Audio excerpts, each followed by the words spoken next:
PDM में इख्तलाफात की वजह से 26 मार्च को जो लॉन्ग मार्च होना था उसको कैंसिल कर दिया गया, उसको मुलतवी कर दिया गया था।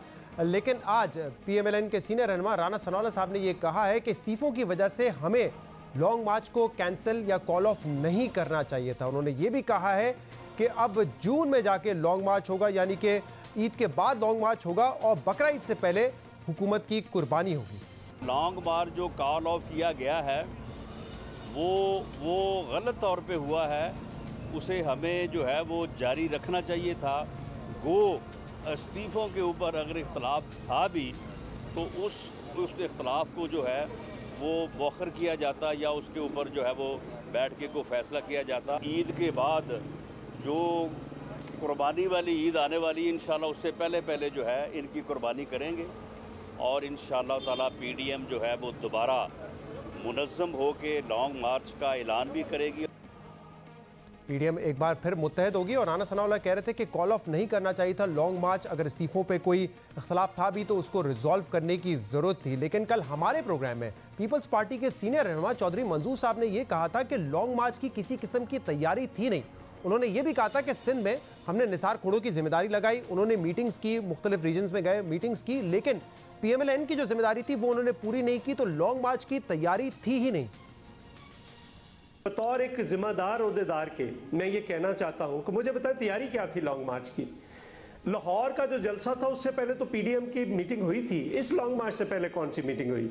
हम कहते रहे बार बार, चूंकि यहां पे नून लीग ने लीड करना था तो उन्होंने कोई पीडीएम की मीटिंग नहीं बुलाई। तय हुआ था इससे पहले कि सूबे अपनी अपनी कमेटियां बनाएंगे और सूबों के अंदर तैयारी होगी। सही, हमने मीटिंग की अपनी पीपल्स पार्टी की। यहां पे बताएं कौन सी मीटिंग हुई है। मैं आपको ऑनेस्टली कह रहा हूं लॉन्ग मार्च की कोई तैयारी नहीं थी। हमें मुजरम बनाया गया है, मुझे नहीं समझ आ रही क्यों मुजरम बनाया जा रहा है। चौधरी मंजूर साहब ने कहा कि हमने अपनी मीटिंग्स की, हमने तैयारी की, नून लीग ने किसी किस्म की तैयारी नहीं की थी। इसमें मजीद बात भी करेंगे जिसके लिए हमें ज्वाइन किया है पीएमएलएन के सीनियर रहनुमा राना सनाउल्लाह साहब ने। राना साहब बहुत बहुत शुक्रिया, आपने हमें ज्वाइन किया। कल चौधरी मंजूर साहब ने कहा कि लॉन्ग मार्च की किसी किस्म की तैयारी थी नहीं। कह रहे हैं हमने तो सिंध में मीटिंग्स भी की हैं, जिम्मेदारियां भी दे दी थी, लेकिन नून लीग ने ना कोई मीटिंग बुलाई। हम बार बार कहते रहे मीटिंग्स बुलाएं, ना उन्होंने कोई अपनी कमिटीज बनाई और ना कोई उन्होंने मीटिंग्स की इस हवाले से। तो क्या ये भी एक वजह थी कि कॉल ऑफ कर दिया गया लॉन्ग मार्च, जिसके हवाले से आज आप कह रहे थे कि नहीं करना चाहिए था क्योंकि तैयारी नहीं थी जमातों की?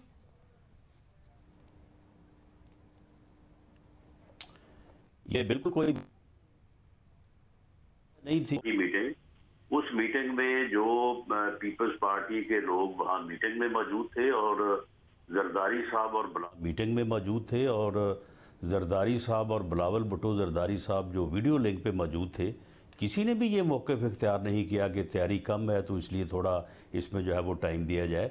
और वैसे भी चौधरी मंजूर साहब मेरे भाई हैं, उन्हें अपनी तैयारी का पता होना चाहिए, उन्होंने तैयारी की थी या नहीं की थी। हमारी तैयारी का तो उनको इल्म नहीं था, हमने इस बारे में भरपूर तैयारी की थी। जो है वो अपने लोगों को दिए थे और उसके मुताबिक जो है वो हम भरपूर तरीके से इसमें शिरकत करने वाले थे। जिस मीटिंग का वो हवाला दे रहे हैं, वो मीटिंग जब इस सरबराही मीटिंग में ये तय होना था कि सिंध से कब चलेंगे, मुल्तान से कब चलेंगे, साउथ से कब चलेंगे, कहाँ पे आगे इकट्ठे होंगे और कहाँ से फिर जो है वो तमाम जमातें गालिबन लाहौर से जो है वो इस्लामाबाद की तरफ जो है वो चलेगी। बिल्कुल ठीक है कि पीएमएलएन लीड करती, लेकिन जब ये शेड्यूल उस दिन तय हो जाता तो उसके बाद जो है वो यहाँ पे पीडीएम की मीटिंग होके तो ये सारी चीजें तय कर ली जाती। दरअसल मामला ये नहीं है। पीपल्स पार्टी को शहजाद साहब 3 चीजें जो है उनका उन्हें जवाब देना चाहिए। इसके ऊपर उन्हें अपनी पोजीशन जो है वो क्लियर करनी चाहिए। तो फिर मैं समझता हूं कि उन्हें फिर ये गिला नहीं होगा कि हमें मुजरम बनाया जा रहा है या मुजरम जो है वो ठहराया जाए।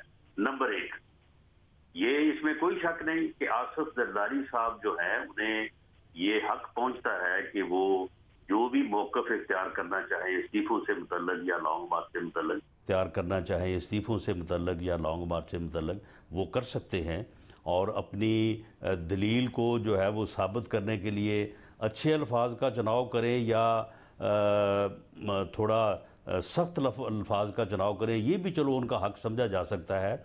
लेकिन एक क्लोज डोर मीटिंग में, सरबराही मीटिंग में जो बात की जाए, जो स्पीच की जाए, उसे उसी वक्त जो है वो लाइव मीडिया के साथ शेयर किया जाए, ये तो फिर मीटिंग को सबोताज करने वाली जो है वो बात है। और कुछ लोग ये कहते हैं कि ये जानबूझ के किया गया और ये वहीं से किया गया। मैंने ये आपका आर्गुमेंट पहले भी सुना है, लेकिन राना सनाउल्लाह साहब, अगर जरदारी साहब के बयान नशर किए जा रहे थे तो साथ साथ जो मरियम नवाज का जवाब था वो भी तो नशर किया जा रहा था ना, तो दोनों तरफ से फिर ये हुआ है ना मामला। शायद उन्होंने पहल की हो लेकिन उसका जवाब तो दूसरी जमातों ने भी दिया। लेकिन नहीं, ऐसा नहीं, बिल्कुल ऐसा नहीं है। मामला ये है कि जब जरदारी साहब की तकरीर स्टिकर्स का जो है वो तूफान बपा हुआ और फिर जाके जो है वो हमें जब मीटिंग में ये इतला मिली कि इस तरह से हुआ है, मीटिंग में ये बात आप अपना मौकफ रख रहे हैं और ये स्टिकर जो है ये बाहर जो है वो मीडिया में चल रहे हैं। सही। और दूसरी बात ये है कि इस्तीफों के ऊपर जो पीपल्स पार्टी का मौकफ है, ये मौकफ उस वक्त क्यों नहीं लिया गया जब इस्तीफे इकट्ठे करने का जो है वो फैसला हुआ था? ये उस वक्त चाहिए था कि जरदारी साहब या पीपल्स पार्टी जो है ये मौकफ इख्तियार करती है कि जनाब हम तो देना नहीं चाहते इस्तीफे, इसलिए जो है वो इस्तीफे इकट्ठे क्यों करें, या इस्तीफे इकट्ठे करने के ऊपर हमारी ये कंडीशन है। लेकिन राणा साहब, आपको पता है अच्छी तरीके से जो पहली मीटिंग थी, अब तो आप खुद ये ऑफिशियली भी तस्लीम कर चुके हैं, वैसे तो जराए हमें ये कंफर्म कर रहे थे, अब आप मान चुके हैं कि पहले दिन जब ये इस्तीफों पे बात हुई थी पीपल्स पार्टी राजी नहीं थी, आप लोगों ने उनको कन्विंस किया कि पब्लिकली ये पोजीशन ना ले, हम बाद में इस पर गौर कर लेंगे, लेकिन अभी ये पोजीशन ना ले कि हम इस्तीफे नहीं देंगे। और दूसरी बात सर, इख्तलाफात तो उसी वक्त सामने आ गए थे, उस वक्त आपने तो आवाज नहीं उठाई जब कराची के जलसे में, जो कि दूसरा जलसा था पीडीएम का, नवाज शरीफ को तकरीर नहीं करने दी गई, तो जो उस वक्त आपकी राहें जुदा होती हुई नजर आ रही थी वो हम तो देख रहे थे, लेकिन शायद आप लोग नहीं देख सके अंदर बैठकर।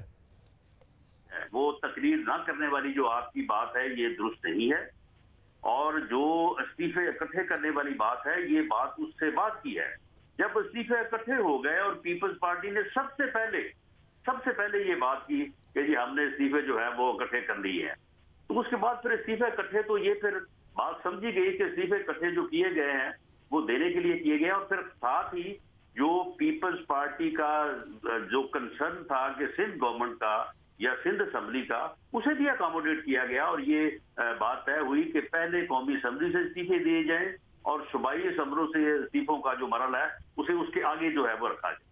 और साथ ही एक तीसरी बात जो इस वक्त मैं समझता हूं कि पीपल्स पार्टी को उसे क्लियर करना चाहिए कि जो सेनेट चेयरमैन का इलेक्शन है उसमें जो पीपल्स पार्टी की सेनेटर्स को गाइडेंस फॉर वोटिंग वाली टीम थी, सही। उस टीम को ये नुस्खा कीमिया किसने बताया था कि नाम के ऊपर जो है ये बात आप कर चुके। लेकिन राणा साहब मुझे एक बात बताइए कि कल चौधरी मंजूर साहब ने ये भी कहा, जब हमने उनसे पूछा कि फजल रहमान साहब कह रहे हैं कि ये पीडीएम को तोड़ने की साजिश है, तो चौधरी साहब ने कहा कि देखिए साजिश तो फिर वो लोग कर रहे होंगे ना जो कि लॉन्ग मार्च को नथी कर रहे इस्तीफों के साथ। पीपल्स पार्टी कहती है कि हमने तो शुरू में ही कहा था कि आखिरी हमारा एटम बॉम्ब होगा, ये कभी नहीं तय हुआ था कि जब लॉन्ग मार्च में जाएंगे तो इस्तीफे देकर आएंगे। तो वो तो कह रहे हैं वो लोग साजिश कर रहे हैं जो नथी कर रहे हैं इसको लॉन्ग मार्च से, यानी कि आप और फजल रहमान साहब। आज जो ये सेनेट चेयरमैन के इलेक्शन में किस तरह से सेनेटर्स ने तमाम प्रेशर बर्दाश्त करके 49 वोट जो है वो पीडीएम के चेयरमैन के कैंडिडेट को डाले, और वहां से पे जो है ये एक नुस्खा कीमिया जो है वो पता नहीं कहां से इजाद हुआ, और कहा गया कि जी नाम के ऊपर जो है वो आप मोहर लगाएं, और उसकी वजह से मैं समझता हूँ कि जो है वो बड़ा यानी इररिपेयरेबल लॉस हुआ पीडीएम को। और इसी तरह से अगर ये तकरीर जो है ये नशर ना होती और ये मामला इस तरह से जो है वो सबोताज ना होता, तो वहां पे सर मुख्तसर जवाब प्लीज। चौधरी मंजूर साहब कह रहे हैं कि साजिश पीडीएम को तोड़ने की वो लोग कर रहे हैं जिन्होंने नथी किया इस्तीफों को लॉन्ग मार्च से, तो क्या पीडीएम तोड़ने की साजिश में आप और फजल रहमान साहब आगे? यानी अगर ये मीटिंग जो है इसको इस तरह से जो है वो एक्सपोज ना किया जाता, तो हो सकता है कि पीपल्स पार्टी के इस आर्गुमेंट को वहां पे तस्लीम कर लिया जाता और जो इस्तीफों को नथी किया था उनको थोड़ा आवाज आ रही है आपको? नथी से हटा देते। जी आवाज आ रही। जी मैं कह रहा हूं कि चौधरी मंजूर साहब ने कल ये कहा है कि जिन लोगों ने साजिश उन लोगों ने की होगी पीडीएम तोड़ने की जिन लोगों ने लॉन्ग मार्च को नथी किया इस्तीफों से, तो यानी कि नथी तो आप लोगों ने किया ना, फजल रहमान साहब ने और आपकी जमात ने खास तौर पे, तो आप लोगों ने साजिश की पीडीएम तोड़ने की। देखिए मैं समझता हूँ कि ये साजिश का लफ्ज जो है, मैंने जितनी भी बात की है मैंने यही कहा है कि ये गलती हुई या जो भी ओवरलुक हुआ तकरीर के लाइव नशर करने में, नाम के ऊपर मोहरे जो है वो लगाने में, जब इस्तीफे इकट्ठे किए उस वक्त एतराज ना करने में, तो मैं समझती इसकी वो जो है वो इसको क्लियर करे। मैं इसको साजिश नहीं कह रहा, और मैं समझता हूँ कि साजिश का लफ्ज जो है ये इस्तेमाल नहीं करना चाहिए। अभी ये बात जो है वो जब अपनी सी से होके वो वापस ठीक है, आए, बहुत बहुत शुक्रिया, बहुत बहुत शुक्रिया राना सनाउल्लाह साहब हमारे साथ मौजूद।